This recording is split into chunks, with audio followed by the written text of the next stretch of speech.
Good evening, everyone. Thanks for coming in tonight for our wildlife seminar. We will have Texas Parks and Wildlife presenting on feral hogs and issues that they can present here in both Riverstone and throughout the state.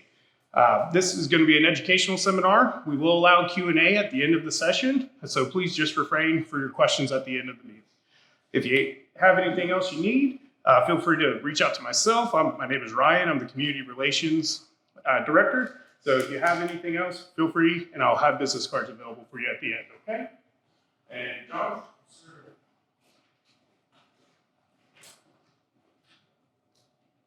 So, like Ryan said, my name is John McLeod. I'm the District Wildlife Biologist here in Fort Bend County. I also cover Austin County as well. And I'm going to be talking to y'all today about feral pig management and some of their population trends across the state. Feral pigs, they originally came here from Europe and Asia, specifically Europe really. When European settlers came here, they brought over as livestock, free ranging. From the 1500s up until about the 1900s, they weren't really that big of a problem. Just the sheer numbers weren't that much. So between this time that they got here to Texas, all the way through the 1900s, really wasn't that big a deal. But then in the 30s, sport hunting began to gain in popularity, and they started bringing over some of these Russian boars for more trophy or sport, and they became a problem after that. They started expanding more and more, and not really up until about the 2000s did it really become a much larger issue, and it's growing exponentially now. Just general biology, obviously the males are going to be a little bit larger than the females. Males tend to be a little more solitary, where the females will roll in groups called sounders. It's going to be 2 or 3 females with their offspring. They'll eat just about anything. Talking about what they eat and their size. They have nocturnal behavior, but you will see them during daylight periods of stress. Their home range can be anywhere from a half mile to 19 square miles. But realistically, it's a lot closer to 1 to 5 square miles. They require lots of high-energy foods to maintain their size and continue to grow and reproduce the way they do. They're opportunistic omnivores, so they eat any and everything. There's not one specific food source that's preferred. Primarily, it's just whatever's in front of them and considered a good food source, they're going to eat it. They live to be about 4 or 5 in the wild, but sometimes they can make it a little older than that. Here in Texas, we have anywhere from 2.5 to 4 million in the state, and you can see compared to this number here is what we have for the entire United States. So 6 to 9 million. Texas has approximately half of the population here in the United States. They're found in over 35 states, probably more now, and a couple Canadian provinces. This is a map of their distribution in the 80s. You can see they didn't totally envelop all of Texas, California, Louisiana. Florida was the only one totally overrun in 1982. Well, in 2019, you can see every county in Texas except for the westernmost county has documented feral pigs. And obviously their concentration is most going to be here on the eastern side of the state, where we happen to fall as well. Florida is always totally covered up, and California is almost entirely covered up as well. And did anyone have any idea how, we had these gaps in population from here all the way up to here, or even up in New York? Anyone guess how those populations got that far north? People go to as pets. It's a wild ass. Back of the truck. Because if they naturally made it up here or the Upper Peninsula, there would be observations all the way throughout. But sport hunting purposes, someone thought it'd be a good idea for my ranch, more than likely, to have it on my place. And so they brought it to their ranch, and like pigs do, they did what they weren't supposed to, and they got out. Reproduction. So they're sexually mature at 6 months of age. Gestation is 4 months. They can have multiple litters a year, but I have an asterisk next to that because realistically, multiple litters a year in the wild setting is not going to happen. The stressors of producing milk for little ones is very draining. It demands a lot of calories. So once she's done and she's finally weaned her little ones, she's going to have to rebuild her body weight up and get back to good health before she's able to reproduce again. So under ideal conditions, they could reproduce multiple times a year, but I don't think it happens very often on the range. Negative impacts. This is what most people are used to see when they think of feral pigs. Rooted up lawns, landscapes, crops. Here in Texas, they're responsible for about $400 million of damage on an annual basis, and nationwide about $1.5 billion. Once again, these numbers are loose estimates because we don't have a, perfect capture on damage done to personal yards, damage from vehicle collisions. These are just good estimates. With some of the negative, there are some positive impacts. They do provide ample hunting opportunity, especially for new hunters.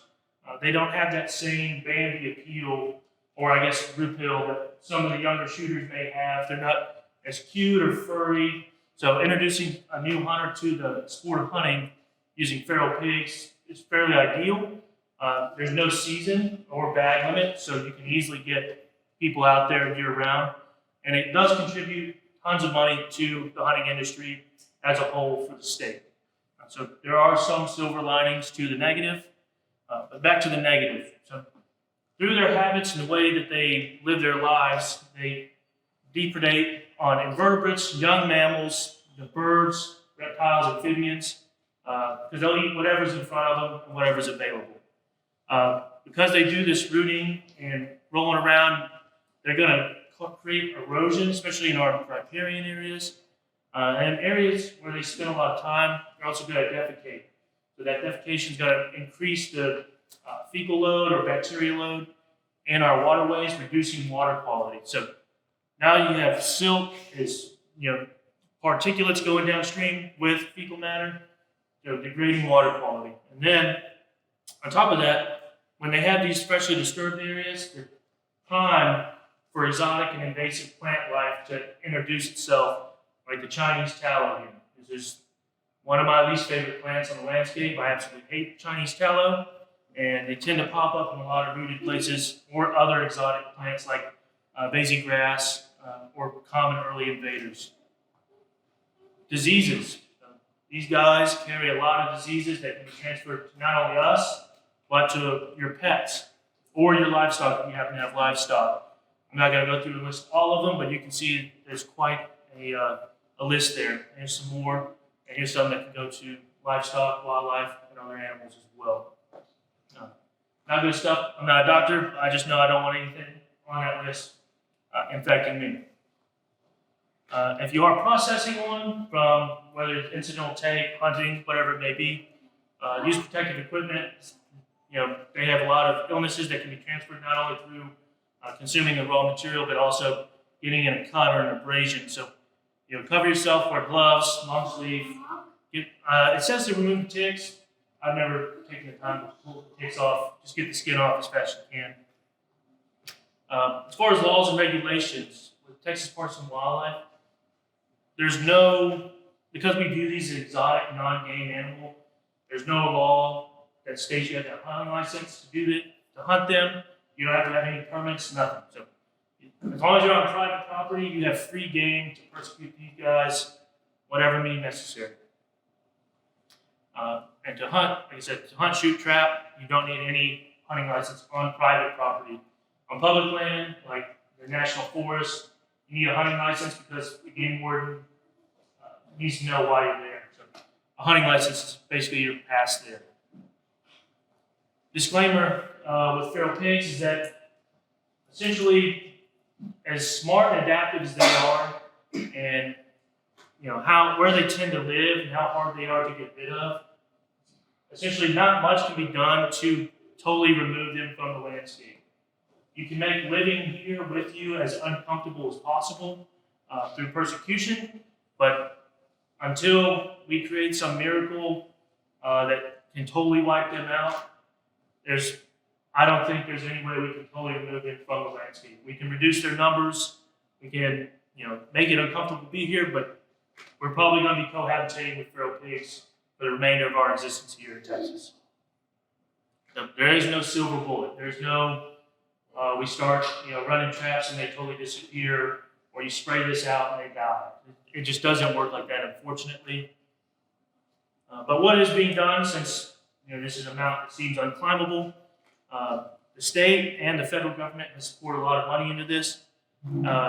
The Texas Department of Agriculture and Texas A&M AgriLife have looked into direct control, where AgriLife or TDA goes out and they do the control measures themselves, whether it's the trapping, shooting, whatever the main or method may be, as direct control. And then indirect control is going to be where, like what I'm doing today, educating people about control methods, practices that can reduce pig encroachment in your areas.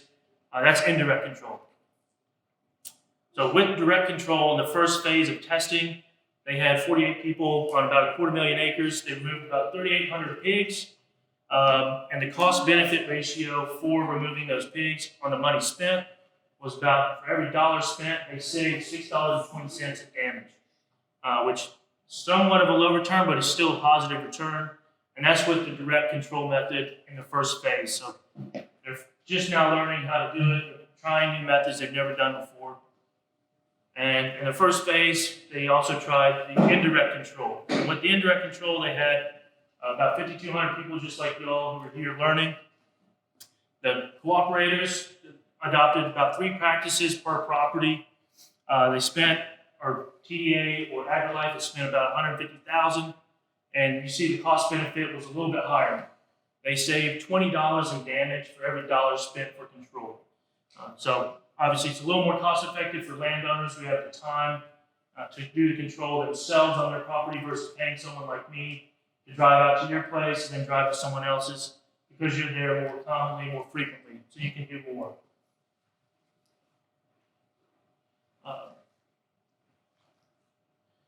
So because of those results, they got a phase 2 of their abatement program. In phase 2, they removed about 48,000 pigs. The cost per pig was about $20, and they saved almost $10 million by removing 47,000 pigs on the landscape. So you can see by phase 2, from what they learned in phase 1, the direct control was a lot more effective. They learned better techniques or methods for trapping, shooting, and getting rid of them. So they were a little more effective in phase 2. And with the indirect control, you can see it was also a little bit more effective as well. They were able to pass on what they learned to those landowners, and they could implement those changes. And you can see about $35 were saved for every dollar spent on feral hog control. So even though we're always going to cohabitate with them, essentially, spending money to control them or keep their numbers in check does have a net positive or benefit as far as reducing the damage on the landscape. This is another program. They have it going on right now. Austin County was awarded this hog out program last year, and they used it to fund a bounty program. So in Austin County, if you take a feral pig, you can cut the ears and you can turn them in, and you'll get $5 per set of ears you turn in. So it's to incentivize the landowners to remove the pigs. $5 is not a lot, but it could pay for some of the ammo or some of the corn they're throwing out. I know with the price of corn nowadays, they're not paying for a lot. But it's competitive, and they only issue this money out to about 5 counties in the state every year. But it's up to Fort Bend County or whoever else to apply for this, and they have to show their effort in educating before they get it. I'm doing now. Also, so Texas Tech and TDA are working together to study attractants or pheromones that will be better at getting pigs to trap locations or shooting sites. And long-term goal is just to apply those methods on a larger landscape. They also tested reproductive control measures. One of the ones that they tested in the past was cottonseed oil, I believe, mixed in with feed. And it can cause some levels of sterility in the males on a landscape, but sterilizing 1 or 2 males, if they happen to eat enough feed temporarily, doesn't really impact populations. So they gave up on the reproductive control for now. And with the testing for foods, odors, and pheromones, they found that feral pigs spend a significant amount of time near chili pepper, maple syrup, and ammonia. So some very odd smelling things they were attracted to in this study. Some people have products they say or think works for keeping pigs out of yards. They eat corn that's been soured with diesel. Nothing's really going to keep them out of the yard. Chili powder, you think as strong as their nose is, they get sensitive to the burn. It doesn't bother them. If it smells like something they want to try, they're going to go eat it, or at least try to. There's also been some studies for using bait as a pharmaceutical delivery for toxicants or poison. You may have remembered the one where they used, I think it's a blood thinner, or maybe even a rat poison as well. I can't remember the name of it.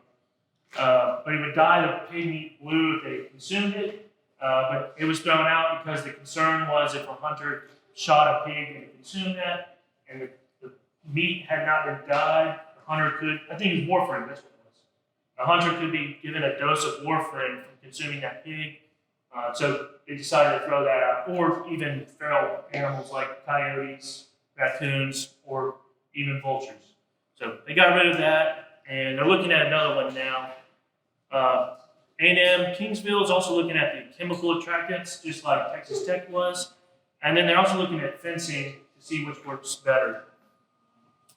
The baits that tested were typically eaten by non-target animals more than they were by target animals. But anyone who's got a corn feeder on the landscape knows that deer don't really eat your corn, raccoons, birds, and everything else does a little more readily than the deer you're targeting. The same happens with pigs.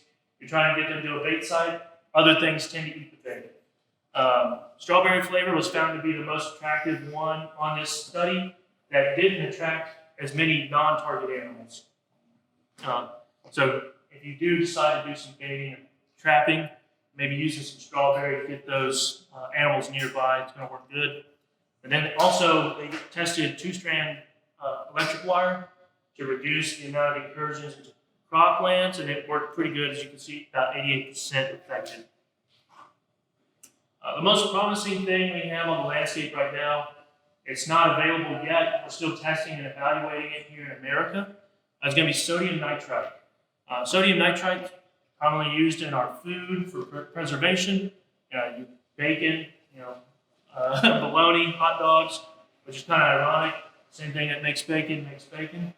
But when taking a large enough dose, what this does, it prevents their blood from converting hemoglobin, or changes it from hemoglobin to met hemoglobin, which doesn't allow their blood to carry oxygen. So they essentially just get tired, lethargic, fall asleep, and they never wake up. Humans and other animals, we have the enzyme to convert the met hemoglobin back to hemoglobin, but pigs they lack the enzyme to convert it. So they're a little more susceptible to this poisoning technique. Like I said, they'll get lethargic, fall asleep. The carcass is unlikely to have residual effects like the warfarin I was telling you all about earlier. And if a human was to eat it, we sodium nitrite in our diet pretty regularly already, so it's not something we're too concerned with. And it has been used successfully in Australia in recent years. The way sodium nitrite is delivered on the landscape is using a box like this here. So using the way that we know pigs forage with their rooting activity, they can lift the lid of this box, but it's on a hydraulic, so it wants to close. But while they lift it, they have access to these trays that are full of the toxicant or poison. And you can see here is how they kind of go after it. And the first field trial they had done in Texas, spring of 2018, they killed about 70% of the pigs in the vicinity of the trapping site. And it was completed in about 1 to 2 nights of trapping, which is very effective.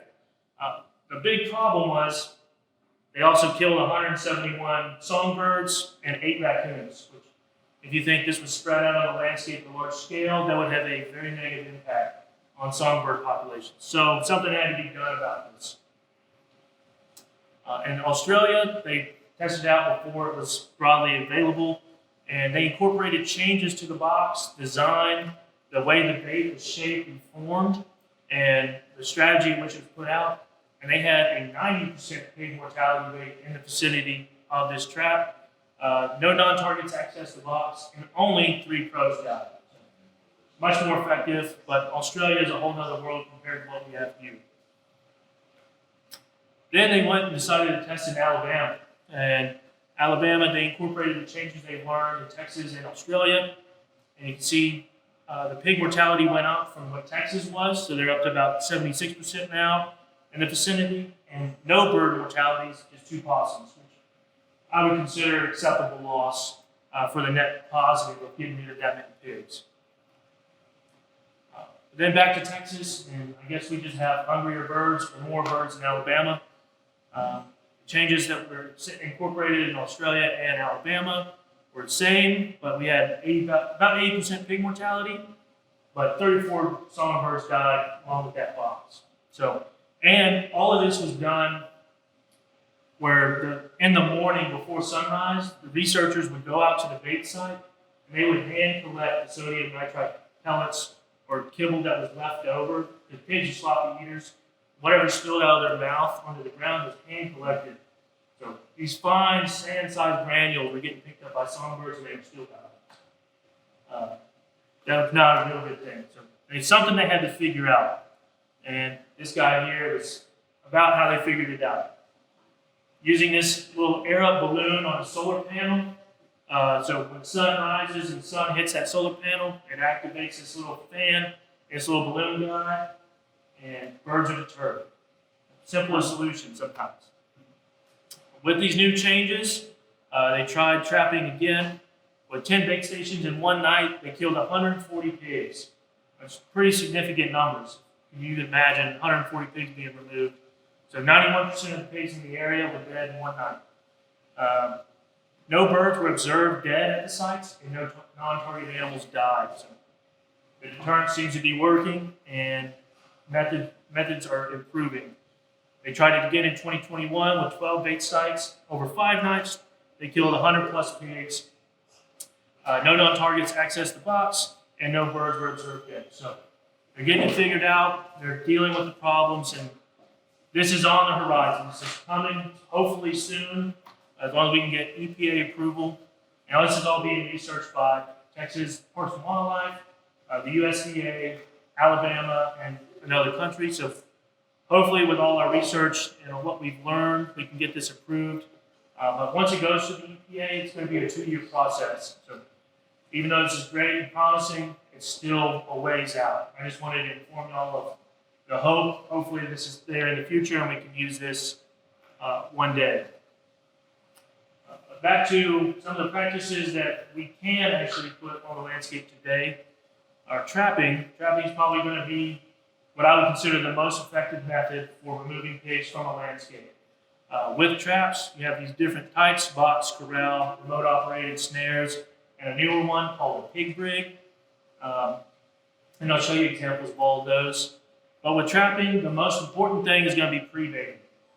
You have to pre-bait the site, so you have to get the pigs habituated to going to a location for a food source. It can take sometimes a week or 2 weeks of getting pigs pre-baited before you even arm the trap or set it. So they can get a free meal for a couple weeks, but the day to pay is coming, hopefully, when that trap door swings. As far as bait, what works, pigs, almost anything edible is going to work. Corn is probably the most common bait. Some people sour it, but I don't think you really need to.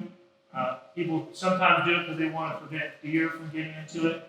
But last week I had to help someone remove a deer from a box trap.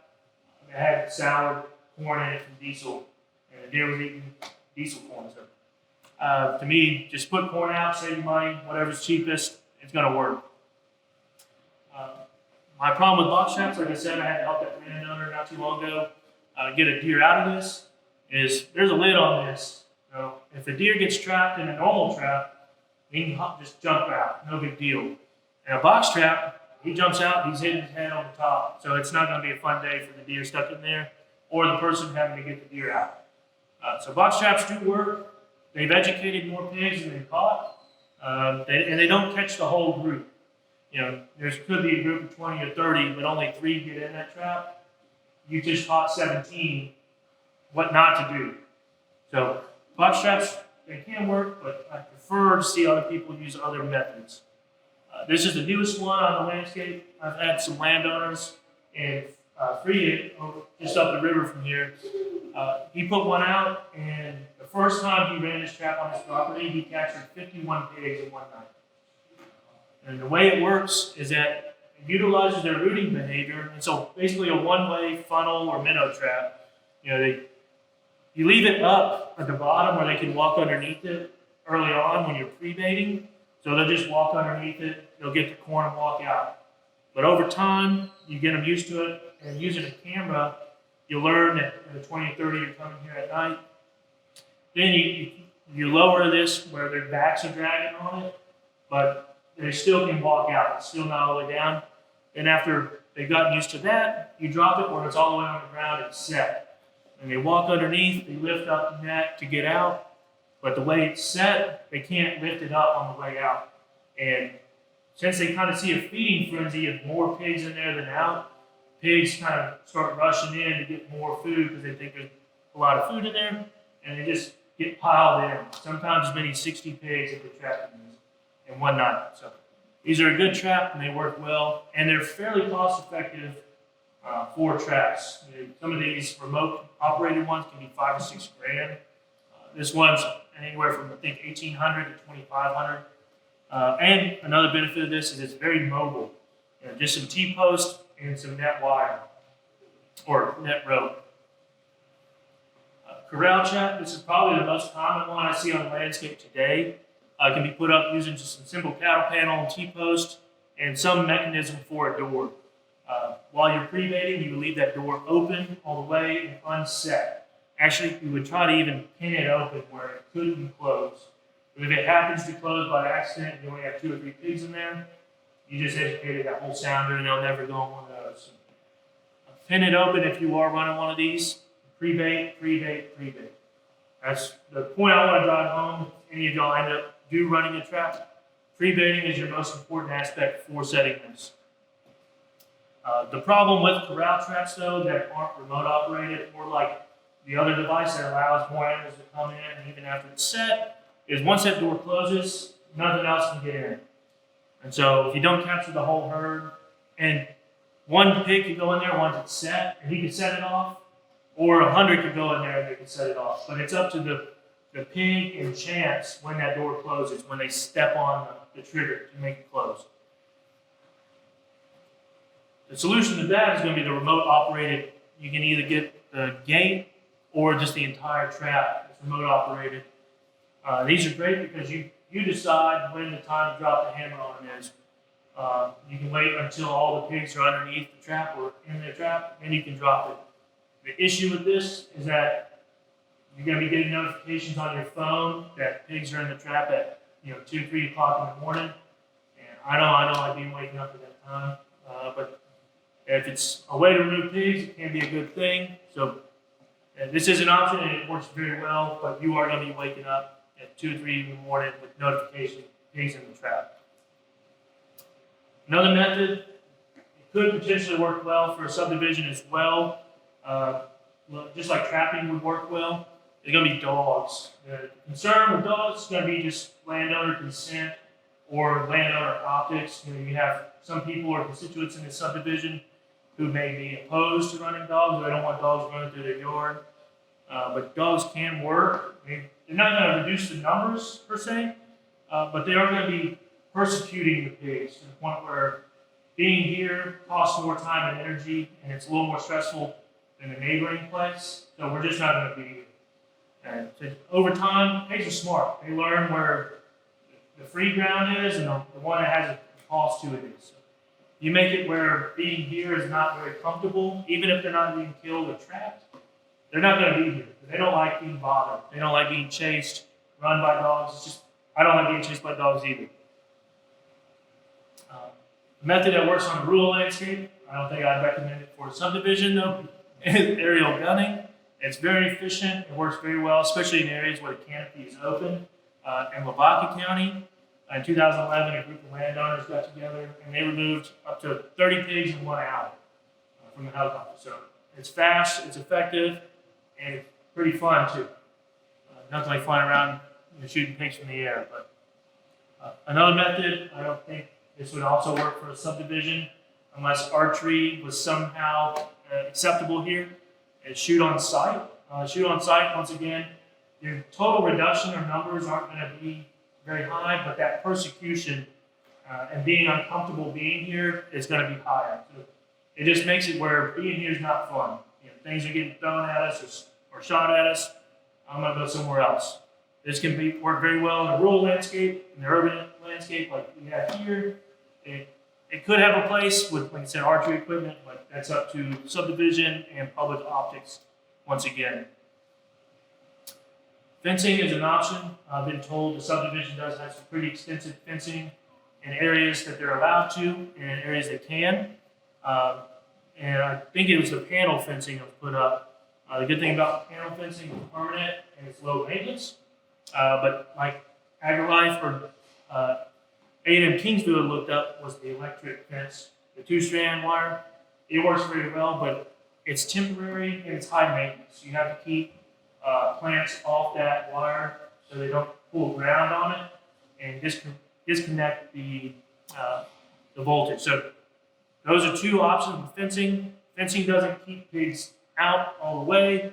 It's not 100% effective, but it does reduce the likelihood that pigs are going to be there. Studies from A&M show that the 2-strand wire causes less incursions into baited areas and even less into croplands. And I would consider y'all subdivision more akin to croplands. Even though y'all don't have row crop here, y'all have flower beds that have some probably pretty good root systems to them or fruit. There's acorn trees or oaks planted everywhere. When they're raining acorns, there are going to be a lot of pigs there trying to eat them. So fencing can reduce those incursions and probably help. And I'm sure since y'all put them up, the numbers have decreased. But once again, it's just part of the solution. It's not the end-all, be-all.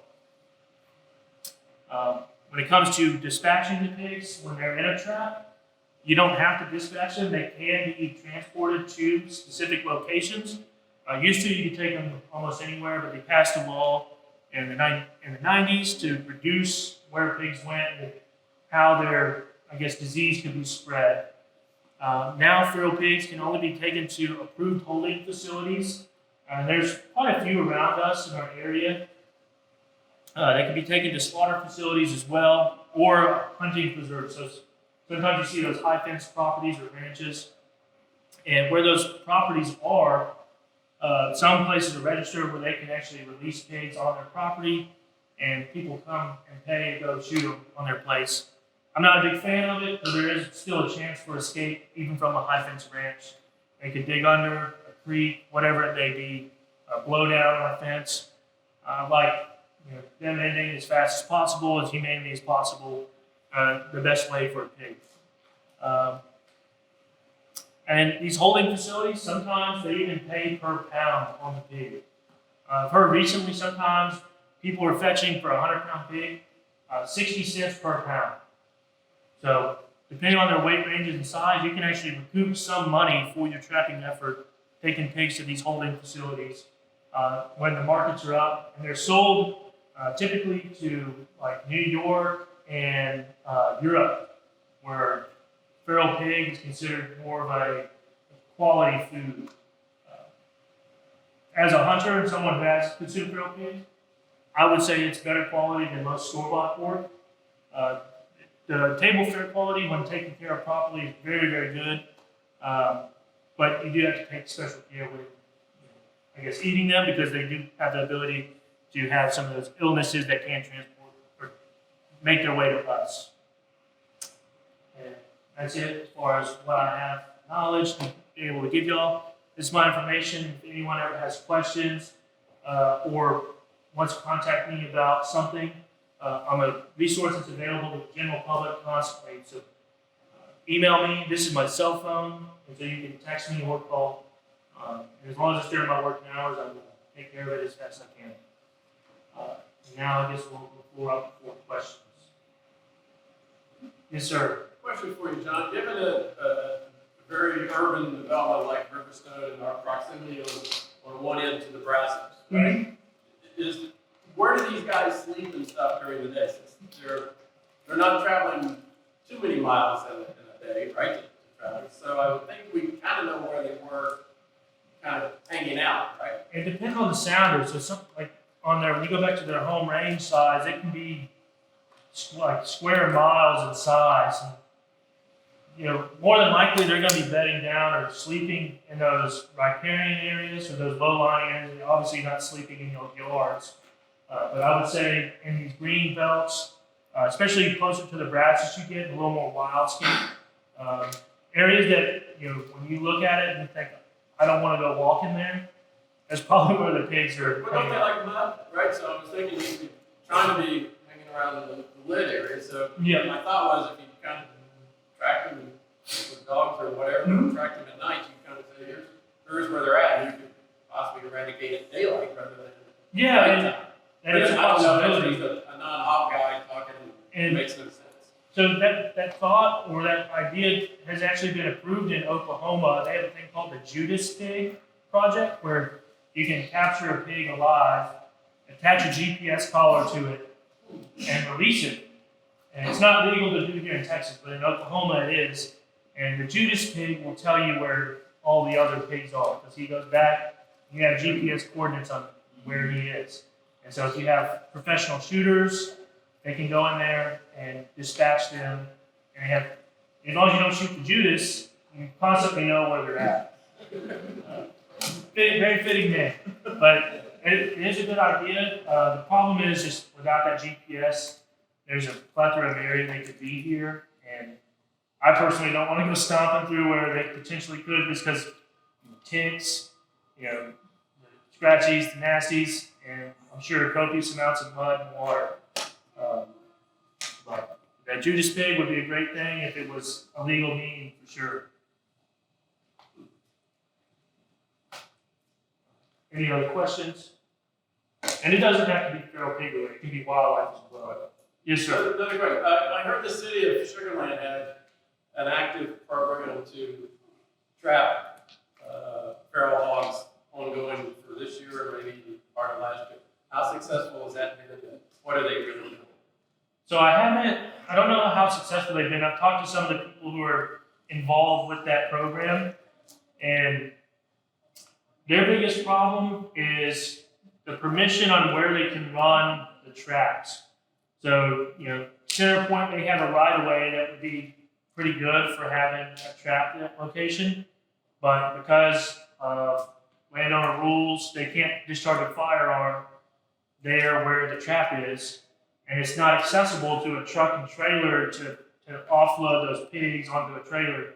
So they can't trap at a bunch of locations just because of, you know, discharging a firearm on a right-of-way is not legal or not allowed by that landowner. So they're running into issues with that. But I haven't heard of their official numbers for what they've captured or how successful they are. I do know they actually do have people out there trapping, and they've been to some of my programs. Yeah, the problem is it's so urbanized. Getting permission to discharge a firearm near here is going to be a little prohibitive. Okay. Yes, ma'am. In addition to the $5 per set of ears that is available, are the landowners being compensated for some of the investments that they've been making to incentivize them to actually try to control them? Aside from those bounty programs, there's not really any incentive other than the reduced damage for their landscape. You know, especially if you're a crop owner and you have row crop over there off near the Brazos, Thompson or something, you're gonna, you know, they're knocking out 10 rows per night, really diving into your pocket. So their incentive is just personal money preservation. Sometimes they hire people, sometimes they do it themselves. But I do wish there was cost share programs where there were some more incentives or a larger incentive, but I think the standpoint is now, the view is that if they're damaging the place, it's either damaging enough where you want to do something about it, or it's minor enough where it's not that big a deal to you. But yeah, I do wish there was a cost sticker. I think it'd be pretty nice to incentivize more trigger time or more trap time to remove more. Any other? Yes, sir. So we're here, as part of the HOA, we're kind of limited in some of what we can do. Have you talked to, say, the county, like Fort Bend County, I know you work with Fort Bend and Austin County? Mm-hmm. What's the appetite of the county level for them to do more on the eradication side? I haven't had very many discussions with Fort Bend County, but I have talked pretty good amount with Austin County. Like I said, they've got the bounty currently, and they're working on. They want to get that more money from that hog out program. They're trying to be competitive enough to get it, and they want the county to purchase as many traps as they can afford to, where they can be on loan for landowners and property managers, where they can trap pigs, sign a 3-week lease agreement for this trap. Once they've proven they pre-baited it or have proof that a sounder is on their place, they can get the trap and hopefully get rid of that group of pigs. I know there is a trap that is for loan here in Fort Bend County. It's one of the Jaeger Pro. This system right here is we have one in Fort Bend County at my office there on Van Road that landowners can, give permission to the county to run the trap. And it's, I think, Prairie View A&M ponying up the money. So their ag agent, the PVA ag agent is the one who got the funding for it, and they do run it. I know they were at, what's that big wetland area by 1093? Barker Reservoir, that's what it is. They trapped Barker probably 2-3 months ago, and they got about 25-30 pigs off of it. Probably barely made a dent though, because the place is pretty large and it's very overrun with feral pigs. They do have a tractor in the county and they do lend it out. And from what I've seen, the county actually will operate, not the landowner. So I don't think you'd be up at 3 in the morning with notifications if y'all were able to get the county to put the one trap they had out. Hopefully in the future we can do something to get more. I think the city of Sugar Land, that program where they were trapping, I think they purchased some traps. And I think they're running where they can, but like I said, the problem is where they can dispatch pigs. I think it's the biggest hurdle to overcome. And then obviously access is a big problem as well. We have so many water features, ditches, drains. Getting a truck and trailer to where the pigs would be trapped would be pretty prohibitive as well. Unless you're just able to dispatch, it's pretty difficult. Any other questions? Like I said, it can be wildlife too. Yes, ma'am. How to keep records and passing of the yard. Like we have outdoor cat, we put a little food, and every evening we have a raccoon passing, keeping that. Shy of shooting the raccoons, there's nothing you can do. They're hungry, and raccoons, most wild animals, they like free meals, and they like easy meals. And so that, other than specifically feeding the cats when you see them and removing the food when at nighttime or when the cats aren't there, or when you're not there to see the food, you're gonna have a hard time with the raccoons. They've learned it now. They know that it's a good source of food, and it tastes like tuna or salmon or whatever the food is. So, can a raccoon climb 2-story building if there's not any tree or shrubs around? If they have like little babies in the attic, can they climb the siding? They're pretty nimble. They can get in a lot of places you wouldn't imagine. And so they're determined enough to get somewhere. I'd say there's a chance they can get wherever they'd like to. I've seen them climb a lot of things you wouldn't imagine. It's a possibility. Yeah, I can't recommend any personal business or private business, being a government employee, but there are exterminators that could help remove those. They would just run little smaller box traps that are raccoon sized. But I don't think toxicants are legal for raccoons anymore. We used to have, I believe, cyanide, but that's not legal anymore. Yes, sir. Other than humans, what's the predator for a feral hog? That's another problem is that nothing really. So you didn't coyotes or nothing like that, or I've maybe not to take them out? or- So I've seen plenty of coyote feces that's full of rolled black hair, but more than likely that's shoats. Shoats a term for a pig, with a small one. They've separated from the mom, and they were able to eat a little 5-pound snack. But as far as when they make it to adulthood, they've been recruited. Cars and people are the only thing they really have to look out for at that point. In West Texas, where they have mountain lions, mountain lions could predate them, but we don't have mountain lions here, and so there's nothing really large enough to get after them once they make it to adulthood. Who's the opposition for the Judas Project in Texas? I think the opposition, I don't know, I think it's maybe just the law, or if the way things are once it's captured, they want it to die. Because our viewpoint is the only one that's good is that one, but there are merits to the Judas program. I think the concern is that people would use it as a way to legally transport pigs to areas that would want to take them, that they're currently not or something. But I'm sure with enough support or push for it, it could be approved. I think there is merits to it. I think it could work pretty well. Just if Oklahoma would publish the data and see how effective it truly is, and it shows to be effective, I bet Texas would adopt it as a method. I think it'd be pretty cool. Yep. Know exactly where they're at. Yeah.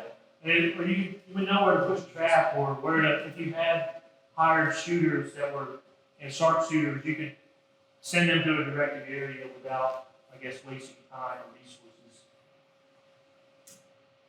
Any other questions? And like I said, it could be about wildlife too. If you don't have any other wildlife concerns or questions. I had a comment. Yes, sir. We had a gentleman from the USDA we did a drive to, Mm-hmm. and he mentioned that we should make the hogs uncomfortable. Mm-hmm. Yeah, can you touch on that? Is it, without putting anybody in danger, obviously, is there, turn on your car alarm, is it, make loud noises? What would you do to make the hogs uncomfortable? So pigs are very intelligent creatures. So discomfort has to be, like alarm or light would have to be associated with something negative, like a gunshot or an arrow. Without consequences to them, it's just another thing that's happening around them. When I was in college at A&M, we had permission to hunt a place in Beat-Eyes, which is just east of there on Highway 30, and we had a ton of feral pigs on the property, and we had permission to hunt. And at first, we put them on a spotlight. The pigs didn't even lift their heads up. But after about 2 or 3 weeks of when that light hit them, loud noise, and their comrade falling down, they started learning, when that light hits me, they started running, and they didn't stop. And so then we switched to a green light. Well, then they started learning that when the green light hit them, it was time to boogie down. And eventually got to the point where any light source, the truck even coming on the property, was enough for them to say, I'm good. And they would go to where we couldn't shoot.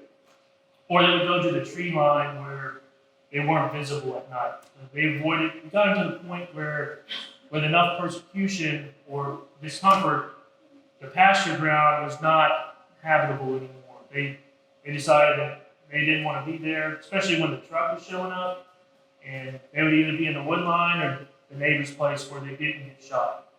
So that uncomfortable or that discomfort that TJ, I believe it's TJ, right?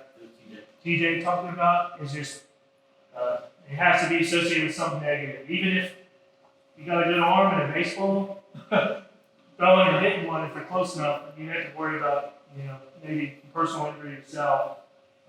I always like you said, firearms or arrows because there's some finality to it. Good chance that whatever is hit by that bullet or arrow is not going to be, around the next day making more. So, hot, fast lead is always a good cure for a pig. I understand with the concerns in an urban area where you can't have your neighbors firing off on university. That'd be a problem. But archery, I don't know.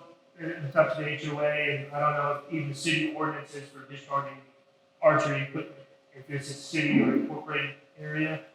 But it's a little safer, and it's only going 40, 50, 60 yards. And still, public optics, while y'all may be okay with a pig getting hit by an arrow, the guy 2 doors down might not like a pig running through his yard with an arrow hanging out of it. So it kind of goes back to public optics, opinion. This is political as much as it is biological issue. So that's why I'm very hopeful for the toxicants eventually in the future. And they don't make it far from that. Thinking back to the toxicants, once they consume that, they don't make it far from the toxicant. Very rapid, minutes. So they're not going to be. They consume that down in the Brazos spa down there. They're not going to be up, laying out in the university. Maybe up by the front. Yeah. But I think that's the best solution, and it seems like there's a very rapid reduction once it's put out. And then after it's done, it can be used as maintenance. But like I said, that's at least 2 to 3 years out from where we are currently. All good things take time. So after the animals die, what do you do with them? Like when they die of the toxins? Since they typically die close to where the bait site is, ideally we just run the bait site where you don't mind carcasses being. But you can also, more than likely when this toxicant is released as well, it's going to be either done through licensing where you have to get training through AgriLife or Texas Parks and Wildlife, whoever's implementing the program. You would get training and then you'd be licensed to implement this because the being used improperly, like I demonstrated, can kill hundreds of birds per bait site per night. So they want licensed individuals. It's probably going to be tracked on who's using it and misuse as well. But someone like TJ or licensed individuals would be the ones running it, and more than likely, if the neighborhood is paying for the service, like paying a professional to do it, that would probably be a part of the service, the removal of the carcasses as well, or maybe an upgraded feed. My idea on that would just be run it where you don't mind carcasses being, because hundreds in a night, that's a lot of trailer loads. And then you got to find somewhere to take it. So I know the cost of taking a trailer to the dump is pretty high. But like I said, it seems like it's pretty rapid, and once it's done, you'd be good for a while. And then you can probably maintain with standard trapping, persecution, maybe even the dogs, and help keep them off. Yes, So sir. as a homeowner, you said there was no miracle cures to do anything, other than grub X and all that, keep the grubs out of the yard and stuff? Grass, is that it? I mean, when you have, a nice irrigated yard, oak trees, pecans, there's going to be, no matter what you put down, no matter what deterrent you put out, short of 2-strand wire and an AR-15, if they decide that your yard's the yard they want tonight, not much you can do personally other than if you see them and harass them, try to get them out of the yard before they damage too much. But as far as being, you're kind of limited. You can't step out and shoot them. There's only so much you can do. Biggest hope is trapping on a community level and just reducing the population as much as you can for the community level. And you have reduced incursions or reduced problems with that lower population. So to your point, some people have those little blinky lights in their front yard and stuff. Mm-hmm. Do those do anything at all? I haven't seen any research that supports it, but like I said, if there's nothing negative associated, at least in my mindset, with that blinking light or that, that light clicking on, there's nothing negative associated to it. They're just, when they look up, no big deal, and keep eating. If it's blinked at them 1,000 times and they've never been knocked down or shot at, and to them they're probably just going to think, I got a strobe show with my meal tonight. So, that's my mindset. Something negative has to be associated with whatever action or, I guess, is happening. And I've seen them on the Mhm. res. Pavlov, you condition them to it. This happens, bad things happen too. So, without that association, it's just another light. Yes, sir. Other than seeds, what are the other legalities that feral hogs present? Like towards people or towards humans. They have been responsible for some human death, but typically it's not from, standard causes or standard, typically when a feral hog sees a human, their first goal is to get away. But you've seen some instances where some people have been killed by them, and I wasn't there. I didn't research why it happened, but from my experience, what I know about it, it's super rare, very uncommon, and I would say you're probably more likely to be struck by lightning than to be attacked by feral pigs, at least in a lethal manner. I've had sounders of pigs run towards me before, but I don't think they were targeting me. I think, a suppressed gun went off, the impact hit behind them. They thought whatever the danger source was behind them, so they thought the safest route was towards me. But the minute I presented myself and waved my hands, they turned around and went the opposite direction. So I don't think pigs specifically target people, though.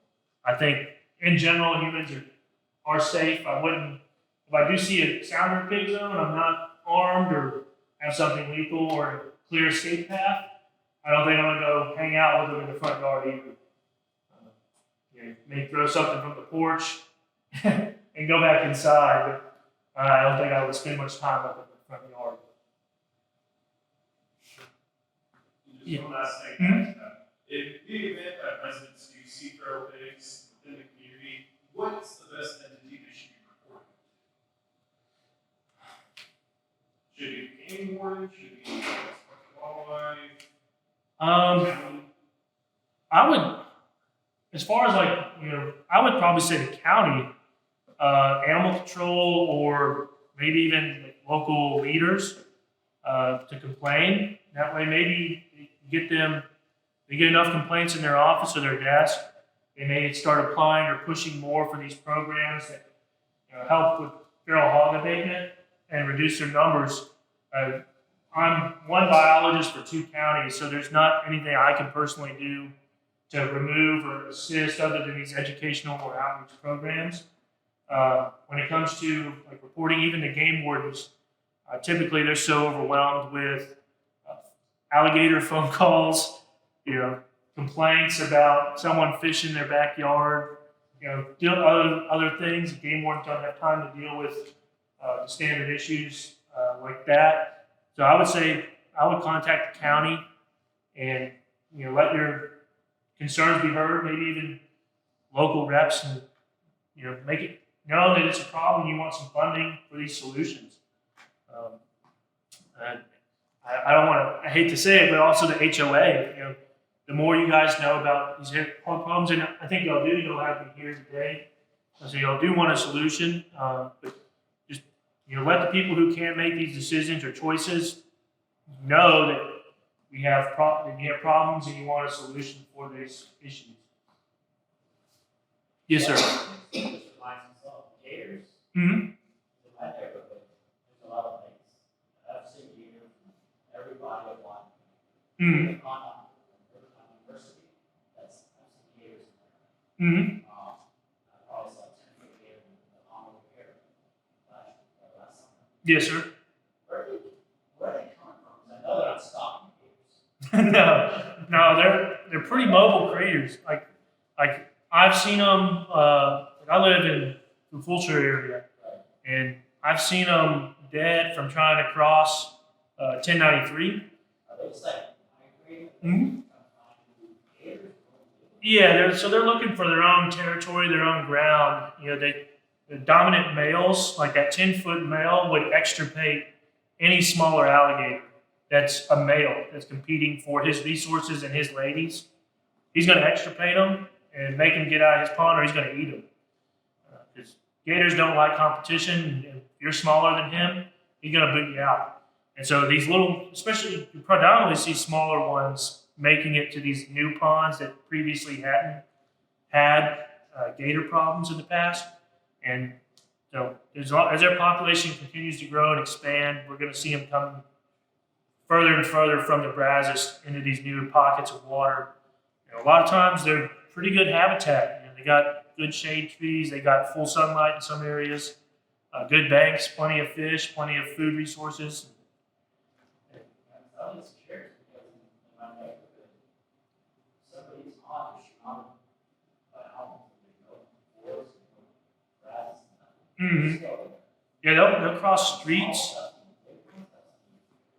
Yeah, they'll follow the ditch a lot of times, especially in like flooding events or events where water is higher. They'll follow these ditches or waterways, even just a little bit of low spot, till they find another body of water. And then they're not obligate to water as far as, you know, they don't need it to breathe, so they can do some exploring. And in the spring, when they're looking for mates or mating ground, they move a lot. I get a lot of phone calls, you know, early summer, late spring. You know, 2-3 weeks ago, I had like 10 phone calls in one day of alligators in driveways and on the side of homes. And unfortunately, there's nothing I can do about it. It has to go through the game warden dispatch in Austin. The phone number for that, if anybody wants it, is going to be 512-389-4848. I give that number out a lot. But with that dispatch number, they take the complaint and then they forward it to a control personnel.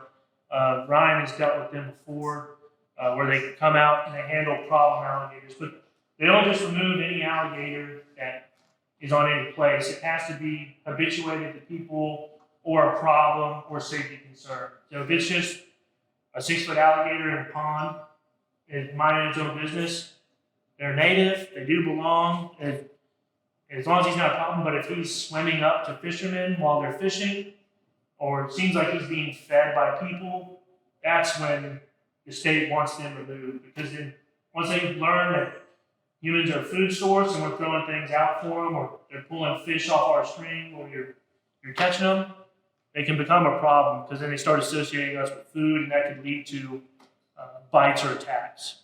So that brings up another one. So that game I saw last summer, Mm-hmm. it was like over here by the Clovers. Right? Mm-hmm. That, where he was sitting, there's a long way around that pond. Mm-hmm. I mean, gators are very, very agile. Mm-hmm. They're very fast. I mean, wouldn't that be considered, I mean, to me, that would be considered safe. I thought you should wait, they're like, well, it's messing with people. I'm like, well, I'm not going to give it a chance to mess with you. That's a path. Really walks right by the gator. I think for alligators, a lot of times they're pretty timid with their behavior. As far as they're laying there just calm, it should be fine. But when you start hearing that hissing or the mouth opening behavior where they're displaying aggression, that's when the time for concern should be.